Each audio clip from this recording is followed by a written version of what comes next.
하나님의 말씀 창세기 1장 1절 말씀 보시겠습니다.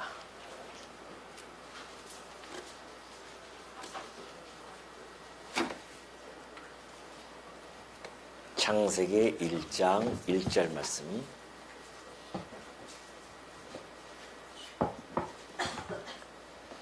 태초에 하나님이 천지를 창조하시니라.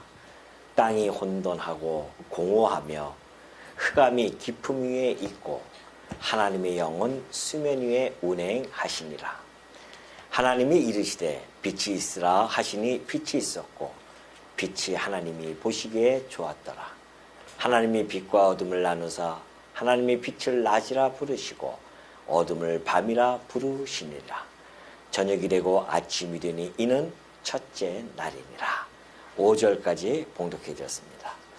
우리는 매년 성탄 기념 예배를 드리고 있습니다. 오늘도 여지없이 우리는 이렇게 함께 모여서 기쁨과 즐거움으로 하나님께 지금 예배를 드리게 됩니다. 사실 이 성탄절이 우리 성도들에게는 매우 기쁘고 즐거운 날임에도 불구하고 그 의미를 많이 간과하고요. 세상적인 의미를 가지고 맞이할 때도 없지 않아 있죠. 세상 사람들은 성탄절을 매우 세상적인 관점에서 접근을 합니다. 해서 사실은 이 주님이 오신 이 날은 정말 너무너무 이 복된 소식이 아닐 수 없습니다. 그래서 하늘에는 영광이 되어지고요. 이 땅에는 평화가 되어지는 이 기쁜 소식, 이 기쁜 소식을 전하러 우리 주님이 오시는데 사단이 그 소식을 싫어할 거 아닙니까? 그래서 사단은 끊임없이 그 기쁜 소식을 자꾸만 사단의 괴계를 통해서 바꿔버립니다. 그래서 진정한 기쁨이 아니라 세상적 기쁨을 얻을 수 있도록 그렇게 인도해 가죠. 많은 사람들이 거기에 빠져서 흘러가죠. 예를 들면 사단은 이 상업주의적인 이 세상을 매우 잘 이용하고 있습니다. 그래서 이 성탄절을 상업주의적인 접근으로 사람들로 하여금 글로 인도해 가죠. 그래서 성탄절 하면은 기억나게 하는 것이 뭐 크리스마스 트리라든가 산타 크로스라든가 또는 캐롤송이라든가 또 여러 가지 주고받는 뭐 선물이라든가 이런 걸 통하여서 성탄절 성육신 하신 그 하나님을 기억하지 못하게 하는 거죠. 그래서 그런 주변에 있는 것들, 세상의 것들을 주목하게 합니다. 그런가 하면은 또 이 인간의 이 감성을 아주 잘 건드려서요, 이 감성주의적으로 성탄절을 맞이하게 해요. 그래서 사람들이 연인들의 아주 데이트하는 날로서 그렇게 하고 또는 성탄절날 눈이 오면은 언제 우리 어떻게 만나자라고 그렇게 뭐 눈을 기대한다거나 뭐 이런 이야기들. 그래서 성탄절날 뭐 연인들의 데이트 날, 뭐 선물을 주고 받는 날, 그리고 뭐 흰 눈을 속에서 센치해지는 이런 모든 이런 것들이 사실상은 성탄절과는 무관한 세상적 기쁨이라는 겁니다. 그런데 많은 사람들이 거기에 함몰되어져서 성탄절을 맞이하죠. 근데 오늘 우리 성도들은 그러한 상업주의적이라든가 감성주의에 대한 감성에 빠진 그러한 성탄절이 결코 아닙니다. 우리는 복음적인 관점에서 성탄절을 늘 바라보고 매년 맞이하고 또 기억하고 생각하는 그러한 시간입니다. 그래서 오늘 우리는 역시 하나님께서 우리들에게 예수 그리스도에 대한 이 계시를 성경을 통해서 해주시는데 이 성경 전체를 통하여 예수 그리스도 곧 하나님의 아들을 보내시겠다고 하시는 그런 약속의 말씀이었단 말이죠. 아까 우리 권사님이 기도 중에 말씀해 주셨듯이 언약을 해 주신 겁니다. 하나님의 영원한 작정과 그 예정 속에서 하나님께서 언약을 해 주셨습니다. 그렇기 때문에 성경 어디를 보든 간에 우리가 하나님의 아들 예수 그리스도의 이 복음의 소식을 접할 수가 있습니다. 저는 오늘 그 많은 내용 중에요, 특별히 우리가 창세기 1장 1절부터 5절을 통하여서 하나님이 어떻게 당신의 아들을 보내실 것을 계시해 주고 있는가에 대한 부분을 좀 다뤄보고자 합니다. 자, 우리 창세기 그동안 뭐 여러분 공부하셨기 때문에 잘 알고 있습니다. 하나님께서 천지를 창조하셨는데, 이왕이면 이 땅이 혼돈하고 공허하며 흑암의 깊음 위에 있지 않게 하고, 그때부터 빛을 창조하셔서 환한 이 생명력이 활동하는 그러한 땅으로 만드셨으면 좋지 않겠냐 말이죠. 우리의 생각으로는, 우리의 짧은 소견으로는 그렇게 생각되어질 수 있는데, 하나님은 그렇게 하지 않으셨습니다. 땅이 만드셨는데 하필 혼돈해요. 질서가 없다는 것이죠. 공허합니다. 텅텅 비어 있어요. 그리고 흑암이 깊음 위에 있습니다. 깜깜한 어둠 가운데 처음에 하나님은 그 땅을 그렇게 만드셨어요. 그 다음에 하나님이 빛이 있으라 그렇게 말씀하시니까 빛이 있어요. 이 빛을 하나님은 보시기에 너무너무 좋았다고 하십니다. 그리고 그 하나님께서는 빛과 어둠을 나누는 역사를 펼쳐 나가셨습니다. 그래서 하나님은 빛을 낮이라 부르시고 어둠을 밤이라 부르시죠. 우리도 경험학적으로 보면은 이 땅에 살아가면서 아시다시피 빛이 얼마나 중요한 것을 우리는 잘 알고 있습니다. 우리가 태양이 없다고 한다면 우리의 생명은 존재할 수가 없습니다. 또 태양을 빛을 받지 못하는 아주 계속해서 그늘진 곳에서는요, 식물들이 자랄 수가 없습니다. 식물은 빛을 받아서 광합성 작용에 의해서 식물이 자라나기 때문에 빛이 없으면 그 생물은 자랄 수가 없죠. 다시 말해서 빛이 없는 곳에는 생명력이 함께 존재할 수 없다는 겁니다. 이것이 하나님께서 오늘 1장 창세기를 통해서 잘 보여주고 있죠. 그래서 반드시 빛이 필요하기 때문에 하나님께서 그 혼돈과 공허와 흑암이 가득한 이곳에 빛을 비춰주셨다는 겁니다. 자, 이 세상을 그때 당시 하나님이 지으신 것은 사실 우리가 신학적인 관점에서 보면요, 이것이 예수 그리스도에 대하여 계시해 주고 있음을 너무나 잘 보여주고 있습니다. 이제 성경 말씀을 하나하나 확인해 나가면서 그 말씀이 왜 이 창세기의 말씀이 빛으로 오신 그리스도를 계시하고 있는지를 우리가 한번 살펴보도록 하겠습니다. 먼저 이 세상의 상태를 우리가 확인할 필요성이 있습니다. 자, 이 세상은 지금 현재 처한 이 세상은요, 아담이 타락하고 나서 저주를 받은 세상입니다. 저주를 받았다고 하는 것은 이 땅은 마치 이 창세기 1장 2절에 하나님이 처음에 그 상태, 공허하고 혼돈이 있고 혼돈이 있고 또 흑암이 있는 곳, 그러죠? 공허와 혼돈과 흑암. 이 세상이 이렇게 밝고 광명의 빛이 가득 차 있는데 뭐가 이렇게 어둡고 혼돈하며 그렇게 공허합니까? 라고 이야기하지만 지금 이것을 이야기하는 것은 어떤 물질적인 것을 이야기하는 것은 아닙니다. 이것은 영적인 상태를 이야기해주고 있어요. 세상 사람들은 이 상태를, 이 세상을 이렇게 보지 않습니다. 물론 세상이 좀 암울하죠. 뭐 1차 세계대전, 2차 세계대전, 그리고 지금도 여전히 끊임없이 벌어지고 있는 테러와 전쟁, 기근과 질병, 이런 모든 것들이 지금 뭐 온 인류에게 산적되어져 있는 문제도 아닙니까? 그렇기 때문에 늘 암울함은 있어요. 그럼에도 불구하고 이 자연을 바라보면서 희망을 가지고 살아가는 그러한 존재들이 이 세상 사람들 아니겠습니까? 그것은 육적으로 물리적으로 확인할 수 있는 일들이고요.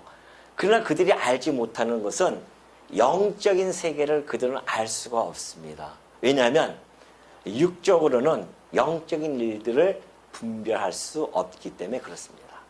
영적인 일은 영적으로만 분별이 가능해요. 그래서 우리가 이 모든 인간이 죄 가운데 잉태가 되어지고 죄 가운데 출생이 되어져서 죄 가운데 죽잖아요. 살다가 죽는단 말입니다. 그러니까 영혼이 이미 다 죽은 상태에서 이 땅에 태어나요. 베드로가 너무나 적절하게 잘 표현해줬습니다. 우리 인간이라고 하는 것은 마치 잡혀먹기 위하여 태어난 이성 없는 짐승과 같다고 했습니다. 짐승과 같아요, 우리가. 사실 우리가 뭐 꽤나 괜찮은 인간들 같지만요. 인간, 짐승하고 별반 다름이 없습니다. 짐승도 이 땅에 태어나면은 종족 본능을 가지고 있잖아요. 그래서 종족 본능에서 새끼를 낳기도 합니다. 또한 생존 본능을 위해서 열심히 찾아서 잡아먹기도 하고 그러잖아요. 그럼 인간은 뭐 별반 다름이 있습니까? 뭔가 고생한 척하지만은 역시 우리도 생존 본능 때문에 그냥 열심히 일해서 먹어야 되고, 안 그러면 못 먹으니까 먹어야 되고요. 그래 사니까. 그리고 또 종족 본능이 있으니까 결혼해서 아이를 낳고 그러면서 살아가는 거 아니겠습니까? 그 이성 짐승과 어떻게 보면은 결국은 같아져요. 그럼 분명한 것은 이성 없는 이 짐승은 땅 아래 그 영혼이 들어가지만은 그러나 우리 인간들은 하늘에 올라가서 하나님한테 심판을 받는 거란 말입니다. 그게 다른 거죠. 그래서 우리 인간들이 이 땅에 태어나서 영혼이 살아난다고 하는 것은 매우 중요합니다. 그것은 이 땅을 육적인 물리적인 시각으로만 바라보는 것이 아니라 영적인 시각이 열려져서 영적인 상태를 파악할 수 있는 눈이 열릴 수 있기 때문에 그렇습니다. 그런데 놀랍게도 오늘 여기 계신 분들은 하나님이 우리의 이 죽었던 영혼을 죄와 허물로 죽었던 우리를 살리셨다고 했습니다. 그래서 우리가 중생되어진 자들이에요. 우리를 부르셔서 효과 있는 그런 부르심을 통하여서 중생케 해주셔서 우리를 회심케 하셨다가 신앙을 갖게 하시고 믿음을 갖게 하심으로 말미암아 하나님의 자녀가 되어지는, 그래서 영적으로는 깨어있는 자들입니다. 그러면서 우리는 날마다 말씀을 통하여 또 매주일마다 이 말씀을 통하여 우리의 이 영을 계속해서 예리하고 예민하게 감각을 지금 이렇게 갈고 있는 중이죠. 그러다 보면은 점점 세상을 보는 눈이 밝아집니다. 아담과 하와는 선악과를 먹고 육적인 눈이 밝아지고 오히려 하나님을 아는 영적인 눈은 죽어버렸어요. 그 육적인 눈은 밝아졌단 말입니다. 그러니까 자기가 벌거벗은 모습을 바라볼 수가 있었던 것이었죠. 그러나 지금의 그 아담 이후로 태어나는 모든 인간들은 그 육적인 눈은 밝아요. 그런데 영적인 눈은 없단 말입니다. 영혼이 죽었으니까. 그런데 하나님의 자녀들에게는 그 영을 살리셔서 이 세상을 볼 수 있는 영안을 열려줬는데, 이걸 보니까 어때요? 이 세상이 정말 얼마나 공허합니까? 세상 사람들이 아무리 이 땅에 풍족하게 산다 할지라도 늘 공허함 속에 살아갑니다. 우리나라가 이렇게 풍요롭게 살아감에도 불구하고 자살률은 세계 1위예요. 혼돈 속에 살아갑니다. 질서 없이 살아가는 경우가 많이 있습니다.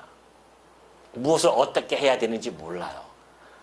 이 공허와 혼돈과 흑암은 늘 우리가 어디서 왔으며 어디로 가는가에 대한 영원한 퀘션 마크를 가지고 있습니다. 몰라요. 혼돈 속에 있으니까 모른단 말입니다. 그리고 흑암, 깜깜한 어둠 속에 있어요. 어둠 속에 있다고 하는 것은 여러분이 어둠 속에 한번 가보십시오. 방향을 알 수가 없습니다. 동서남북을 알 수가 없어요. 그러니까 밤에 깜깜할 때에 북극성이라든가 이 별들을 보고서는 동서남북을 안단 말입니다. 그게 뭐예요? 빛을 보고 알 수가 있잖아요. 방향을 설정한단 말입니다. 물론 태양빛이 있으면 동서남북을 훤히 알 수가 있죠. 그것처럼 이 흑암 속에 있다고 하는 것은 우리가 어디서 왔으며 어디로 가는지를 모르고 세상을 살다가 죽는 존재라는 겁니다. 그 세상에 태어나는 모든 사람들은 그렇게 살아요. 태어나서 왜 태어났는지도 모릅니다.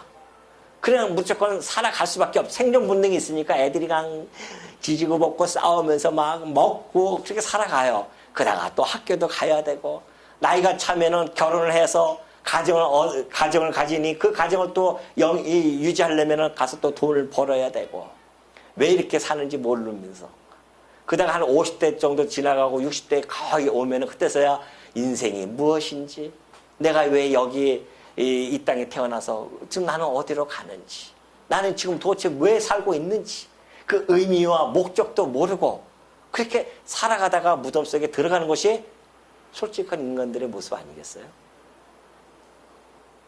제가 말하는 이 말씀이 아니라고 반박할 수 있는 자가 누가 있겠냐 말이죠. 그러니까 수많은 생각이 좀 있는 사람들은 철학적인 사고방식을 가지고 끊임없이 여기에 대한 질문을 하고 답을 찾으려고 하지만 여전히 뭐예요? 이거예요. 퀘션이에요. 모르겠다는 겁니다. 어쩔 수 없, 그럴 수밖에 없죠. 이 세상은 공허하고 혼돈과 흑암이 가득한 곳인데 어떻게 알 수가 있습니까? 그렇게 왔다가 그렇게 살아가다가 죽는 거예요, 그냥. 인간들은. 그런데 놀랍게도 2000년 전에 어떠한 상태가 있는지 보십시오. 마태복음 4장 16절에 보니까 여기서도 마찬가지예요. 지금 이 상태를 잘 설명해 주고 있는데 흑암에 앉은 백성이 그래요. 흑암에 앉아 있다고 그렇게 평가를 하고 있습니다. 이 세상이. 아니 이 세상에 백성이 흑암이 어디 있겠습니까? 밤에 앉아 있다는 뜻이겠습니까? 아니에요. 영적으로 깜깜한 흑암이 있는 자들이에요. 하나님을 떠나 있기 때문에 빛이신 하나님을 떠나 있기 때문에 흑암 속에 있을 수밖에 없죠. 그러한 백성이 큰 빛을 보았다는 거 아니겠어요? 또 사망의 땅과 그늘에 앉은 자들, 여기에 있는 자들, 죄와 사망이에요.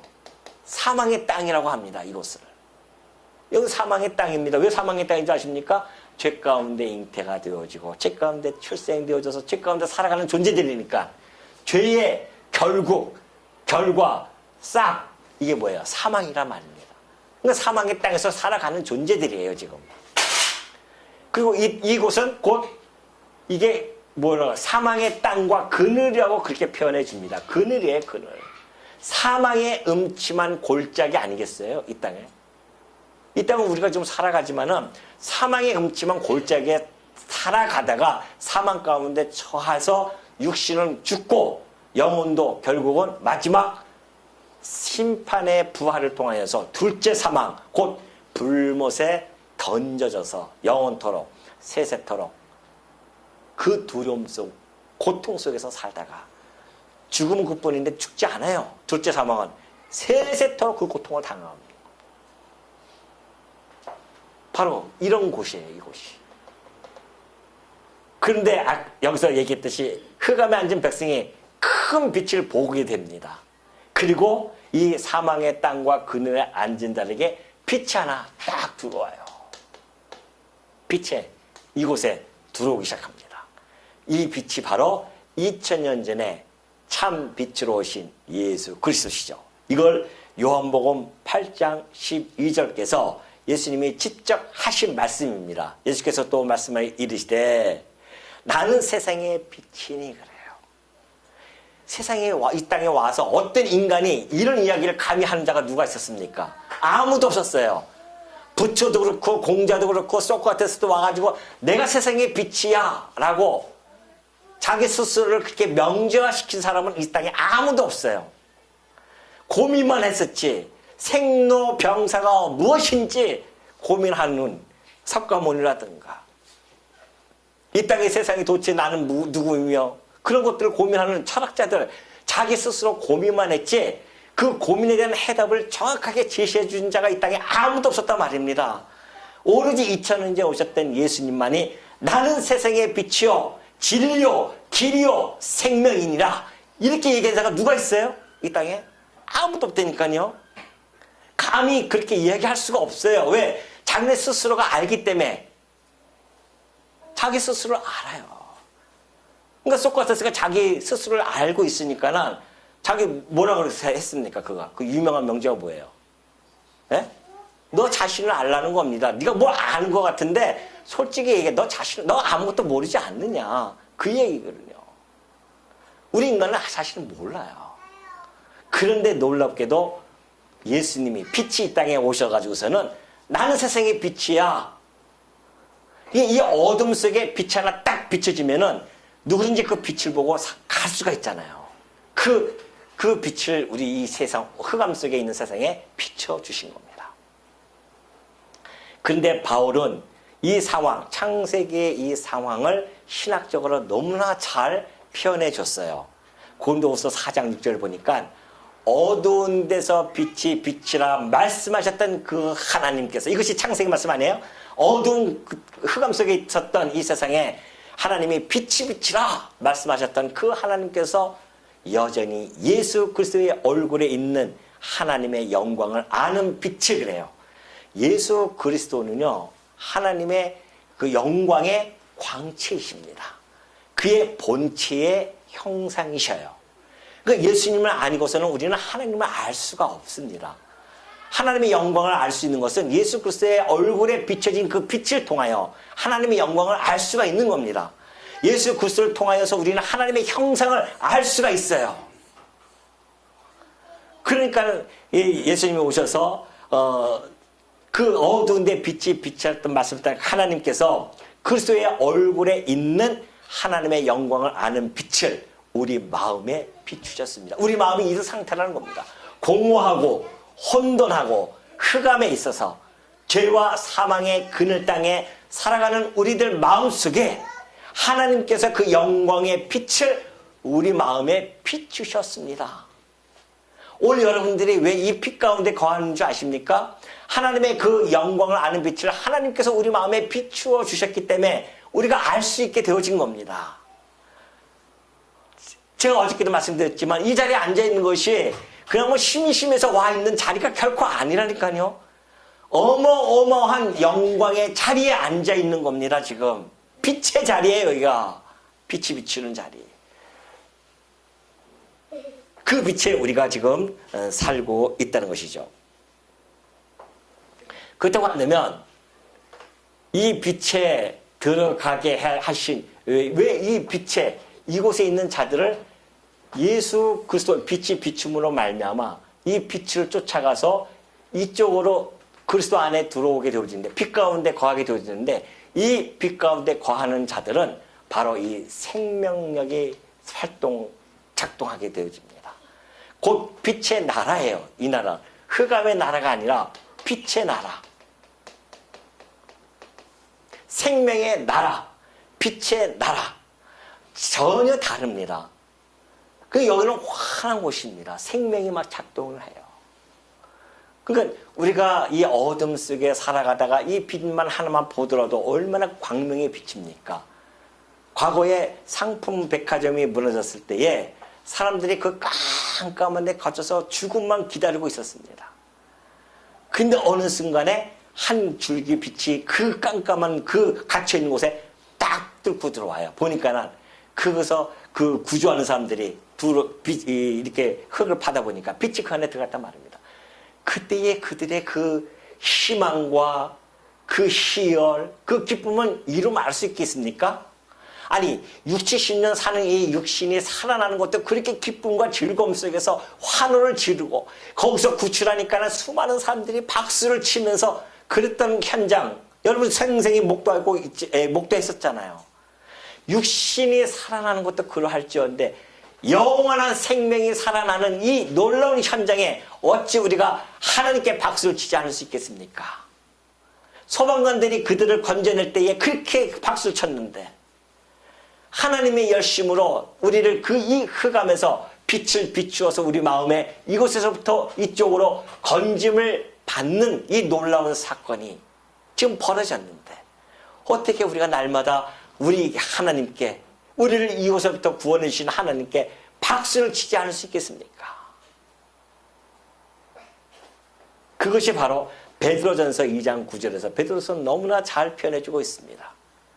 너희는 이제는 뭐예요? 이곳에 있는 자들은 택하신 족속이에요. 이 흑암에 있는 자, 다 하나님이 구원해 주시면 좋겠지만 하나님의 뜻은 그게 아니에요. 우리의 마음은 다 구원해 줬으면 좋겠지만은 하나님은 그 마음이 아니었단 말입니다. 부르시는 자들이 있어요. 놀랍게도.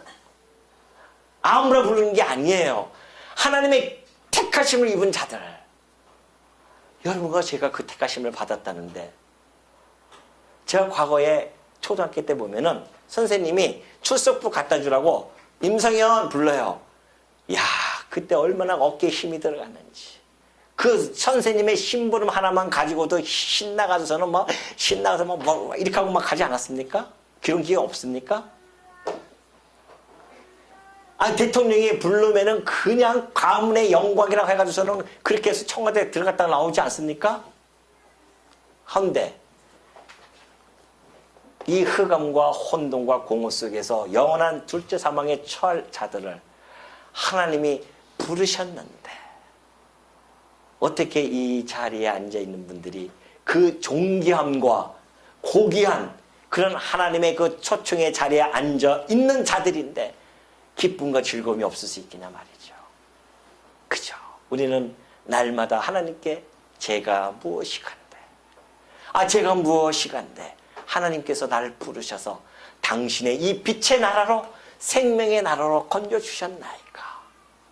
어떻게 나는 택하신 족속이 되어졌고 왕같은 제사장이 되어져서 거룩한 나라의 백성으로, 그의 소유, 하나님의 소유가 된 백성으로서 살아가게 해주셨는지.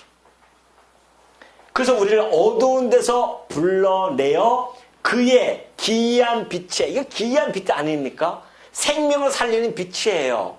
이것이 진정한 참 빛이란 말입니다. 모든 창세기서부터 시작해서 예수님 오실 때까지 모든 빛은 장차 오실 참 빛에 대한 모형과 예표였었습니다. 근데 진짜 참 빛이 이 땅에 오셨습니다. 그 빛에 들어가게 하셨어요. 그것은 바로 그 빛에 들어가게 하신 하나님의 아름다운 덕을 어떻게 해요? 선포하게 하려 하십니다. 우리를 이곳에서 귀한 빛으로 의하여 들어가게 하신 그 하나님의 역사, 하나님의 사랑, 긍휼하심, 하나님의 영광, 그것을 어떻게 해요? 선포하는 겁니다. 그것이 하나님의 아름다운 덕이에요. 이거보다 더 큰 아름다운 덕이 어디 있습니까? 아니, 육신의 생명을 살리는 것도 아름다운 덕일지언데 우리의 영원한 생명을 영원토록 빛의 나라에서 살아가게 하시는 그 하나님의 그 일이 어떻게 우리들에게는 아름답고 귀한 빛이 아닐 수가 있겠냐 말이죠. 우리는 이 아름다운 덕을 날마다 선포하게 하시라고 이곳에서 우리를 건져내신 겁니다. 하나님의 이 아름다운 덕. 입술을 어떻게 우리가 가만히 닫고 있을 수 있겠습니까? 하나님이 행하신 이 아름다운 덕을 어떻게 우리 가슴속에만 품고 살아갈 수 있겠냐 말이죠. 이 덕이, 이 아름다운 덕이 우리 가슴속에서 용솟음 칠 수밖에 없어요. 얼마나 아름다운 덕인지. 당신의 이 덕이 아니었다고 한다면 여러분과 저도 하나님 이 흑암과 공허 속에서 살다가 무사람들처럼 그냥 아무것도 모르고 살다가 어디서 왔다가 어디서 간지도 몰라요. 그리고 죽는 겁니다. 그러나 이 생명과 빛의 나라는 생명이 작동하고 빛이 있는 나라이기 때문에 어디서 왔다가 어디로 가는지를 너무나 알게 됩니다. 확고해요. 우리는 알잖아요. 어디서 왔고 어디로 가는지를, 결국이 어떻게 되어지는지를. 그러니 우리는 그 부활의 소망을 가지고 이 땅에서 살아가는 거 아니겠어요? 비록 힘들고 어려운 세상 살이라 할지라도 그것을 넉넉히 감내하고 견뎌내면서 살아가는 것, 이것이 우리 성도의 삶 아니겠냐 말이죠. 그냥 먹고 사는 거에 그냥 정신팔려서 살아가는 존재들이 아니라니까요. 하나님의 아름다운 덕을 선전하기 위해 이 땅에 살아가는 존재들입니다. 그리고 우리가 이 땅에 일하는 것들은 다 부수적인 것들이에요. 하나님의 아름다운 덕을 선포하기 위한 삶을 살아가기 위하여 필요한 것들을 하나님이 주신 거, 우리는 그것을 취하면서 살아가는 존재들이지. 주객이 전도되어지면 안 된단 말입니다. 뭐가 중요한지 알지 못하고 어찌 성도라 칭함을 받을 수 있냐 말이죠. 거룩한 무리인데 우리가 여긴 거룩한 무리들이 사는 곳이고